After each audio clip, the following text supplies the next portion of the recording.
Republicans are getting set for the first primary debate this Wednesday, but one familiar face will not be in attendance: Donald Trump. The former president took to his social media platform Truth Social to announce that, writing, "The public knows who I am and what a successful presidency I had. I will therefore not be doing the debates." The latest poll from CBS and YouGov has Trump's lead growing, now sitting at 62%. With more on what to expect, I'm joined by George Seay, Annandale Capital founder and chairman, and John Nichols, national affairs correspondent at The Nation. Thanks to you both for being here. Appreciate it. John, I'm going to go to you first. This feels early. I don't know if it is earlier than usual, but it certainly does. And it also feels sort of less relevant than usual because Trump has such a lead. What should we be watching for in this thing? Well, first off, it's not that early. The Democrats were debating in August of 2019, and Republicans in the past have often debated, in the year well before primaries and caucuses begin. So it's not that off kilter there. But you're exactly right on the other side, and that is as regards Donald Trump. You've got a situation here where the front runner is saying that he will not participate. This is a huge deal because most of the other candidates, in fact, really all of them, are running to position themselves as an alternative to Trump. When they don't have the alternative candidate there, this really looks like a gathering at the kids' table. It's not the main event.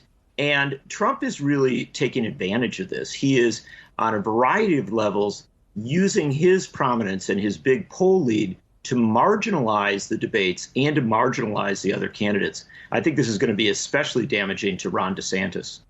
George, what do you make of all of this? And at the same time, also, do Republicans risk putting all their eggs in one basket with Donald Trump, especially considering all of the indictments against him? Good morning, Julie. Well, I think it's going to be fascinating to watch and see if anybody can break out among this group. It is really the eight dwarfs on the stage right now, with Trump sucking up over 50% of the Republican base and all the polling. And it's been interesting. I think it's been wishful thinking on the part of people who want to turn the page and have somebody new and different instead of former President Trump. And his support has actually hardened and it's gotten stronger as we've gone. It hadn't gotten weaker, and it's not 100 miles wide and 1 inch deep like a lot of people hoped it would be. I think one person in particular who's got to have a really compelling debate is DeSantis. He has collapsed 20% in the polls. The more the American people have seen him, the less they've liked him, and he's got to make a big move. But it'd be really interesting to me to see if Tim Scott or Nikki Haley or Ramaswamy or any of these other people can break out effectively and be an alternative to Trump, because so far there is none.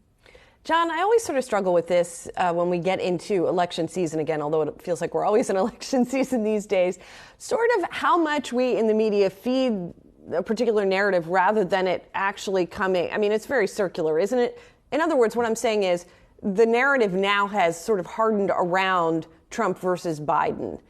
Is that because the media has sort of created that narrative, or is it really coming from the voters? Look, I'm probably more willing to criticize the media than anybody. In fact, I've written a number of books on media and politics. And so I'd jump into the fray with you there if I believed it. But the fact of the matter is that these other candidates have been on the trail. They've been in Iowa. They've been in New Hampshire. They've been in South Carolina. They are working very hard. They've spent tens of millions of dollars, and they really haven't gotten traction. So I think on the Republican side, what we have to accept is that Donald Trump, like him or not, agree with him or not, has maintained his status as not just the front runner, but really the defining figure in the Republican Party at this point, at least with the base of the party.